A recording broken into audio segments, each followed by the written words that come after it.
just do. Canada Dry Ginger Ale, the unexpected. Souvenez-vous du bruit pétillant de ces bouteilles en verre qu'on décapsulait lors des fêtes familiales, ces boissons colorées qui transformaient chaque goûter d'anniversaire en moment magique. Aujourd'hui, ces sodas légendaires ont complètement disparu des rayons, emportant avec eux des souvenirs d'enfance, des après-midi d'été inoubliables, toute une époque où chaque limonade avait un goût unique et authentique. Nous allons redécouvrir ensemble 15 boissons gazeuses qui ont désaltéré les Français des années 50 aux années 90, ces bouteilles mythiques qu'on ne trouve plus nulle part, mais qui restent gravées dans nos papilles. Gini. Ça fait du bien par où ça passe, cette phrase magique accompagne chaque gorgée de cette boisson au citron qui pétille, dit différemment. Perrier lance Gini en 1968 pour concurrencer les limonades traditionnelles, pari audacieux qui devient rapidement un triomphe commercial. La bouteille reconnaissable entre mille avec son étiquette jaune vif. Impossible de confondre un Gini avec une autre boisson dans le réfrigérateur familial. Le goût plus adulte séduit les parents lors des apéritifs dominicaux. Les enfants réclament leur part pour imiter les grands. Les mariages des années 70 voient défiler des centaines de bouteilles. Le Gini remplace le champagne pour les tables des enfants sagement assis. Les cafés-tabac alignent fièrement les bouteilles sur leurs étagères, juste à côté des alcools colorés et des sirops artisanaux. La transformation progressive de la formule dans les années 2000 fait perdre cette authenticité qui faisait tout le charme originel. Pchit orange. L'explosion de couleur orange fluo dans un verre transparent. Cette variante fruitée transforme les goûters d'anniversaire en carnaval de saveurs. Perrier décline son succès citronné en version orange au début des années 60, intuition géniale qui séduit immédiatement les plus jeunes. Cette couleur orange artificielle, presque phosphorescente, fascine les enfants, on dirait du jus de fruits magique venu d'une autre planète. Les mamans disposent de fièrement les bouteilles sur la table d'anniversaire, alternant le jaune citron et l'orange pour créer une palette joyeuse. Le goût sucré explose en bouche avec des bulles encore plus agressives que la version citron, sensation qui fait tousser les petits. Les colonies de vacances commandent des caisses entières, le pchit orange devient la boisson officielle des centres aérés et des sorties scolaires. La disparition progressive de cette version orange laisse un vide immense dans le cœur des générations nées avant 1980. Zani. Le concurrent direct d'Orangina, qui occupait les rayons des épiceries de quartier, cette boisson à l'orange tentait de séduire avec un prix plus accessible. Apparu dans les années 70, Zani propose une orange gazeuse dans une bouteille cylindrique transparente, design simple et efficace. La pulpe d'orange en suspension donne cette texture, trouble caractéristique. Il faut secouer la bouteille avant de servir comme pour son concurrent. Les petites épiceries de village stockent Zani plutôt qu'Orangina, question de marge commerciale et de circuits de distribution différents. Le goût légèrement différent ne trompe personne, mais les enfants s'en moquent complètement.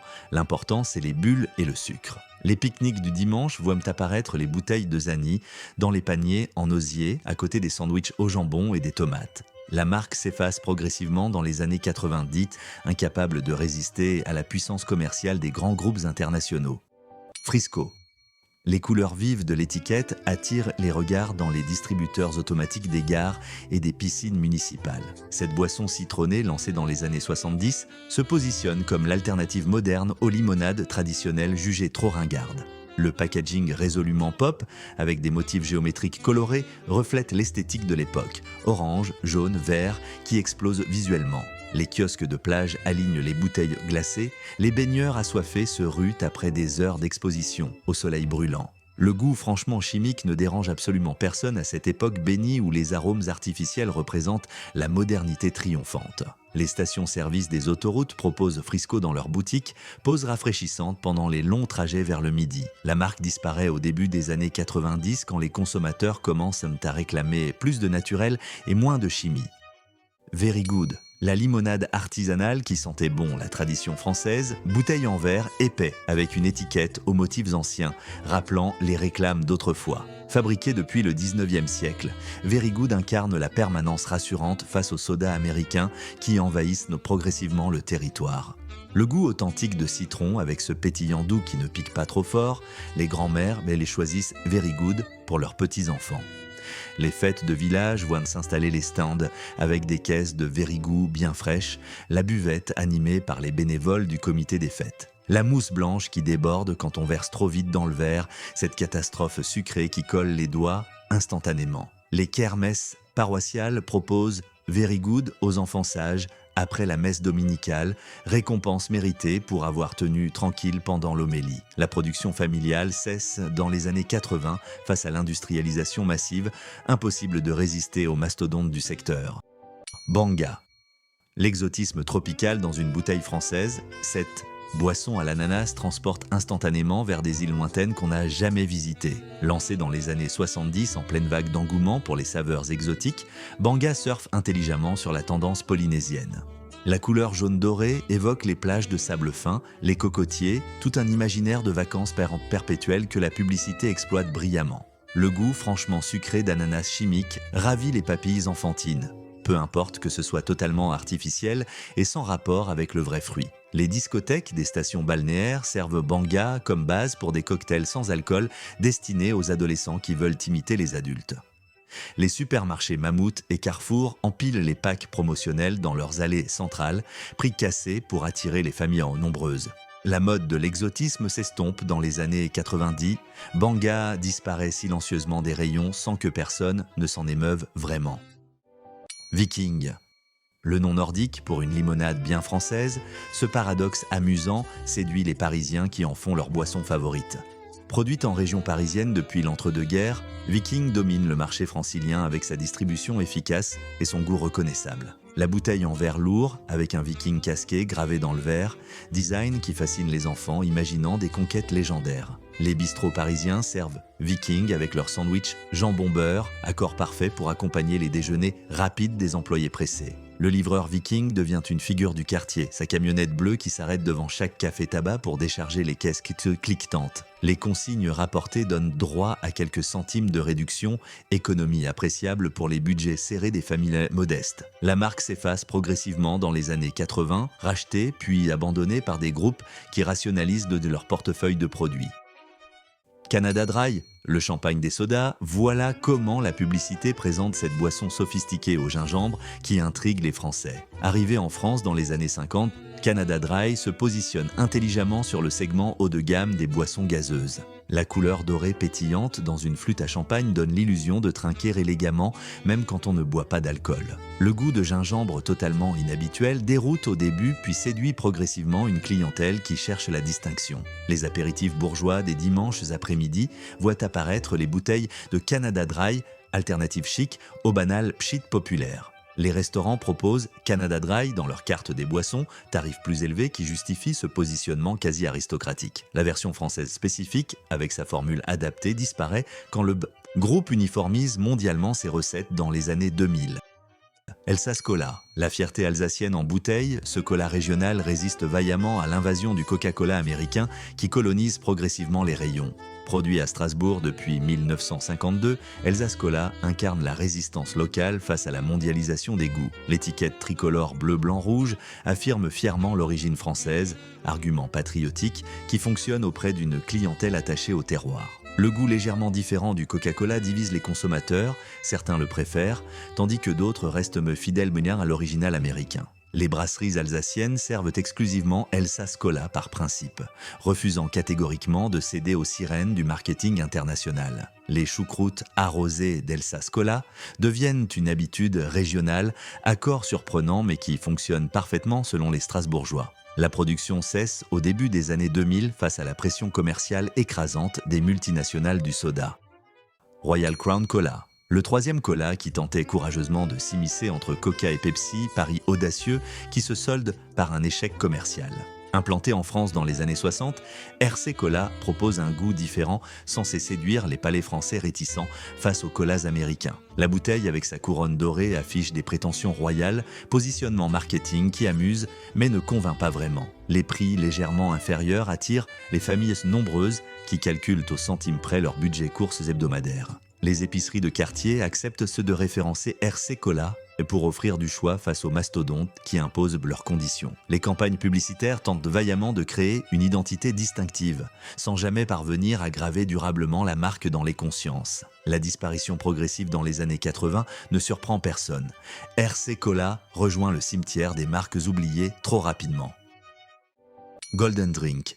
Le packaging doré qui brille sur les étagères des cafés-tabac, cette boisson mystérieuse dont personne ne se rappelle exactement le goût. Apparu dans les années 70, Golden Drink vise clairement une clientèle populaire avec son prix cassé et sa distribution en circuit court. La couleur indéfinissable oscillant entre le jaune et l'orange interpelle sans vraiment séduire, mais les enfants s'en fichent complètement. Les débits de boissons commandent Golden Drink par caisse entière, marge commerciale intéressante qui compense les ventes modestes. Le goût vaguement fruité, sans qu'on puisse identifier précisément quel fruit inspire cette création aromatique franchement artificielle. Les buvettes des stades de football de quartier servent Golden Drink aux spectateurs assoiffés par les matchs interminables sous le soleil. La marque s'évapore dans les années 90 sans laisser de traces mémorables, disparition silencieuse que personne ne pleure vraiment.